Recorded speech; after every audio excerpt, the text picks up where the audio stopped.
Merry Christmas, everybody. I am doing a really quick live today to have a chat with you guys about Christmas. Ha! We are going to be a little bit bobby and weavy because I'm doing this with I'm holding my phone as opposed to having it in my tripod. So it might be a little bit weavy, might be a little bit odd, but bear with me, we'll get there.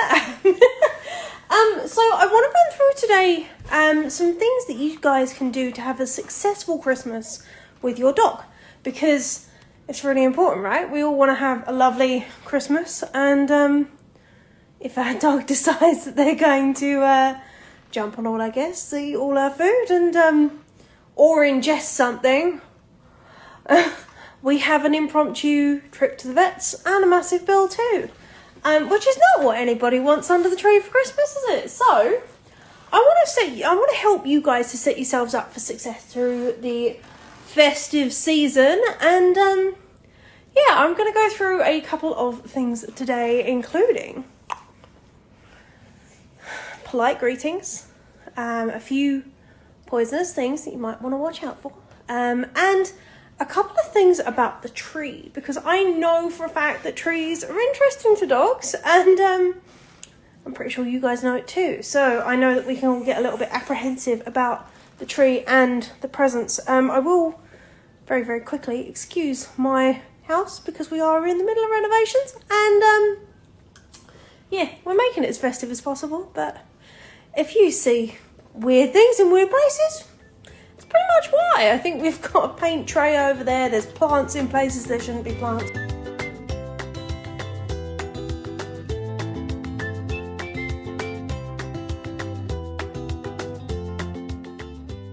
Yeah, so, right, let's start with polite greetings. And I want to introduce you to the biggest, most powerful tool in your arsenal when it comes to dealing with your dog greeting other people.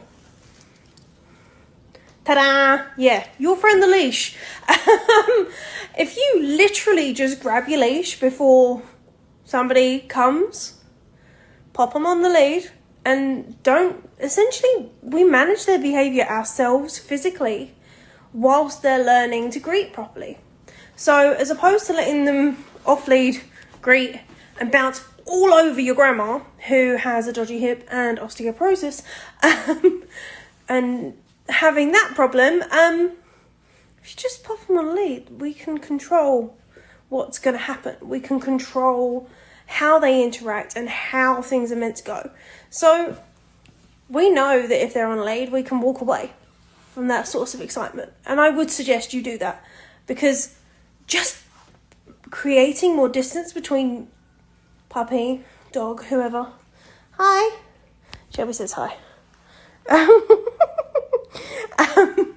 Between your dog and your guest means that you can essentially downgrade how exciting your guest is to your dog, which is huge, because that then allows us to reset the process and to re-greet in a more positive, calm way. Okay, so essentially you can use that person, that new guest, that new person as their reward. So instead of necessarily needing a handful of treats. Ooh. Oh yeah, I know, Indy. Thanks for joining in. Indy's input's really valuable. So we there's no treats in my pocket. I'm sorry, bud. Sorry, every time I put my hands in my pockets, Indy seems to think I've got biscuits in there and I don't. So yeah, we can use the person as the reward, meaning that when they are calm or when they are relaxed, we can go, there you go, you can say hello now. And that in itself can be, I call it lifestyle, or a real life reward. So it's lifestyle training, but it's a real life reward. So, you know, we can use exactly what our puppy or dog wants as their actual reward, which is great. So, that's your guests. If you do have a particularly excitable dog, you may want to combine. Shelby is the loudest dog in the world. Thanks, Shel. You're really helping me out here. What do they say? Don't work with kids or dogs? Yeah, I understand why. First time trying to do a live with 2 dogs in the room, and this is what happens. Hey, right, yeah, so if your dog is particularly easily distracted by guests, you may want to make their influence more powerful. The way you can do that, if you leave a little bag of treats at your door or at your gate or wherever it is, and give them to your guests or ask your guests to pick them up before they come in, all they need to do is walk straight in and go, Merry Christmas, you know, do their normal thing. Puppy, sit. I'm guessing you've got a sit by now. I really hope you do, because that to me is one of the most powerful cues in all of dog training, and often underestimated in value. So yeah, if they ask for a sit, they can get their reward, and then they can get some fuss too. So again, win-win for everyone, right? Next, the tree. So I'm going to go over to my tree now. You'll excuse it because it's not fully dressed. It doesn't have its tree skirt on yet, shockingly. And my cute little tree. Even if I do say so myself, one of the big things that people worry about when they are looking at trees and things is what goes under the tree. What goes under the tree is presents, because some dogs, especially if you do certain types of enrichment, like to tear up paper, and wrapping paper on floor level is going to be a tough one, I expect. So why not consider like little fabricy gift bags? One idea. Not only is it eco-friendly because it's reusable and it looks super freaking cute. Whoops, just knocked a bell off. Look, how cute does that look? You can use little gift bags like that, or I know that there's Japanese tradition that you wrap it in fabric, so maybe consider that. That might be useful. Or you can use my, I don't want to call it my fantastic invention, but one of the things that I love are jingle bells. I learned at a very, very early stage in having a puppy that trees are interesting. So, and they're a problem for swishy tails and things. So this is a jingle bell alarm. There's a slightly different one, which for some reason has a bauble on it. Go figure, we're always figuring these things out, aren't we? So yeah, jingle bell alarm. Anytime that your dog goes near that tree, you're going to know about it, because your tree, with that very simple garland, is going to ring. And that ring in itself means that you've got an alert that your pup or dog is right beside the tree. And that's not necessarily the best of places to be, is it? So, and that's your opportunity to give a really nice recall, which is a very, very simple way for you to get out of jail really, really quickly. And yeah, and another thing with the tree, if you've got nice decorations, like delicate ones, oh, there we go, there you can see it. You're going to want to put those up higher, certainly for the first year. I will always do it because Indy has a swishy tail that he doesn't really know how to control. So, you'll see that my tree, I've got the cheap plastic. Shelby! Sorry, the neighbours are getting their roof done and there's people on her roof or on their roof and Shelby's not keen. I'm just going to let them out. Go on then. She's going to howl a bit, but you can bear with me on that. Hopefully she's not just going to bother everybody. If she is, you'll see me recall her and bring her back. But yeah, so, point is, robust ones at the bottom. Beautiful ones that you don't mind getting swished straight off the tree.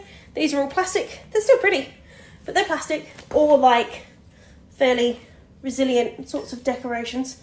Can still be very pretty. And then as we go up, we get sort of the more delicate stuff. The more stuff that I like have cherished and been trying to keep hold of for a long, long time. So that's the more delicate stuff, and that's out of the way of a dangerous swishy tail. Or if you have a ball obsessed dog, might be that too. Because you're not going to mind so much if they grab a plastic one. It gives you a training opportunity, right? But you are going to worry, or you are going to get concerned, firstly, if they grab a glass one. And secondly, you're going to be mad at them if they grab something precious. So let's set them up for success, and let's make sure that anything they can get isn't going to be that problematic. So yeah, that's your tree. I'm doing this real whirlwind. But then we've got food, right? Food is another one that is a big problem with the more food-obsessed dogs. Food-obsessed dogs, especially ones who like to pilfer things, and I have 2 of those, or counter surfers, it can be problematic. I'm moving over here to talk about these, and I want to talk about those in a second, but I'm not going to forget. Counter surfing's a problem. My biggest thing, if you've got, actually, let's go back over there. Counter surfing's a huge problem. If you've got a dog that counter surfs, I want to give you 2. And again, this is mainly aimed at new puppy parents who are possibly not aware of these things. But there are 2, a minimum of, well, 3 dog-proof boxes in your house, okay, in your kitchen. One of them is your microwave. That, your dog, no matter how smart, I've never seen a dog get into a microwave, especially a raised one like that, but you know, not all of them are raised. And the other one is your oven, okay? Those 2 spaces I've never seen a dog get into, and if you need to just pop something away for a couple of hours whilst you're out or doing something, it's a fantastic way of getting potentially problematic things out of that space. For example, my oven, again, please do not judge me, my oven hasn't been cleaned. Has a turkey in it right now. Ta-da! Festively appropriate. And the other one, of course, fridge. Okay. But, you know, always handy to know these things, always handy to make sure you got it there. And obviously, keeping your counters as clear as possible is going to help. That's why the dog-proof boxes exist. And yeah, counter surfing is one of those things that's going to continually get, not worse, but it's going to continually reinforce itself the more you leave stuff on the counter for them to get. So typically dogs don't mind stuff like a glass or a salt shaker. I don't know, something like that. They're not going to pull that off. But anything that smells like food is a possibility. I know that we've come into what I thought was safe in an egg box, an empty egg box, but that was on the floor. So yeah, you know, you learn these things as you go along. And yeah, obviously things like nuts, alcohol, onions, trying to recall things off the top of my head now. But all of those sorts of things can be like really quite toxic, so always make sure that they are out of reach where possible. Okay, dogs typically know what's not good for them, so they will typically not eat a thing that is massively poisonous. Oh, excuse me, I've got the hiccups from nowhere. Yeah, so they will typically not eat something that they know that is going to upset their stomach, unless, except for in very few instances, like in guarding. If you have a dog who's prone to food guarding, one of the things that they can do is to gobble. So if you try and take something away, they're just going to go hum and eat it all, regardless of whether they want to or not. And that is a form of resource guarding. So that one will take a little bit of work. And yeah, if you've got anything that might be vaguely toxic, try and avoid it. Now, something that has been bandied around as being very, very, very, very dangerous are these. Now, please do not ridicule me for not being able to say it. Are they poinsettias? Something like that. I'm not sure anybody actually knows how to pronounce that. But poisonous as a term when it comes to dogs is, and I'm doing this to inform you, not to allow you to do these things, just so that you can make the right decisions for you and your family, as opposed to just taking things carte blanche and not knowing the full story, if you know what I mean. Poinsettias are not actually that poisonous. Okay, so if your dog eats a part of a poinsettia, they are not going to send them to the vets. Okay, much like chocolate, much like garlic, things, raisins not so much. Raisins and grapes, if they eat those, go. But poinsettias are going to give them a bit of a dicky tummy. They are going to probably end up with a hint of diarrhea and probably going to be miserable for a little while. But that, even though mine are fake, is not actually toxic. Now, pine needles, however, like the needles off of your Christmas tree, do try and take those up. Again, dogs don't tend to eat them, but I know Indy, for example, gets acid reflux. When Indy gets acid reflux, he likes to try and eat fluff and hair to try and settle his stomach.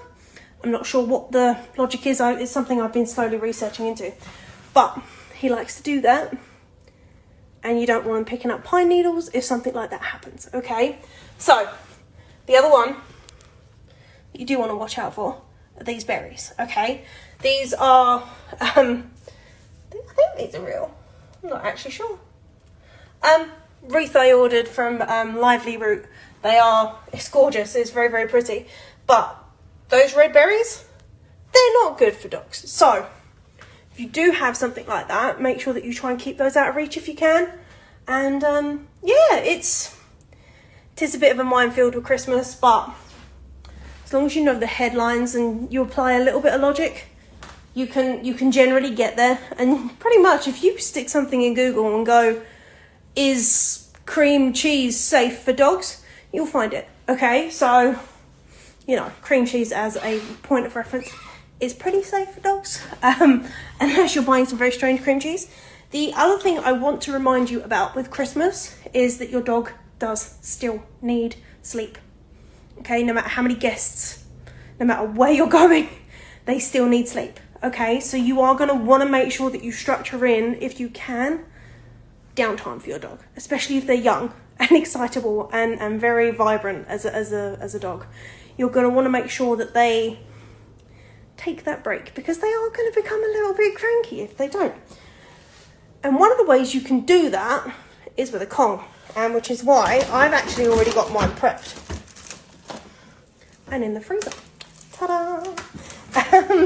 So that is, I think that one's actually pumpkin. That's pumpkin and yogurt and kibble with a peanut butter topper. And it's just something that I know I can pull straight out of the freezer and give to any one of my dogs and have them settle straight down. So, I think that is pretty much it. So unless you guys have got questions, I think we are pretty much done. I've actually done that very quick today, which is a little bit of a shock. So yeah, that's Christmas in a nutshell. And I think you guys can totally take this advice, thrive on it, and you know, have a wonderful Christmas with your pets, because it's all totally doable, right? This is nothing. Oh, one last thing. There you go. Last little tip. Work on a bed cue before Christmas, okay? Because if you are in the kitchen, the single most rewarding place in your kitchen is right beside your hip, because right beside your hip is where they are going to get anything that you drop, okay? So that single rewarding place can be very, very quickly replaced with a bed or place cue. I would suggest that it's somewhere in the kitchen, like just a very simple bed. You know, even if it's just a blanket on the floor in the corner, that you teach them that's where they go when you say bed. It just means that you can say, pull a very hot turkey out of the oven without having a dog suddenly appear in the wrong place, and then you trip over them and throw the turkey everywhere and suddenly Pup's got dinner. And you don't. So yeah, that's my last big tip, last real big tip. Work on a bed or place cue between now and then. You can get it. You can get a solid one in 10 days, okay? Let me tell you that. And yeah, as soon as I have no questions, I'm gonna leave you guys there. I will see you probably this time next week. And yeah, thank you very much for joining me, and I will see you soon.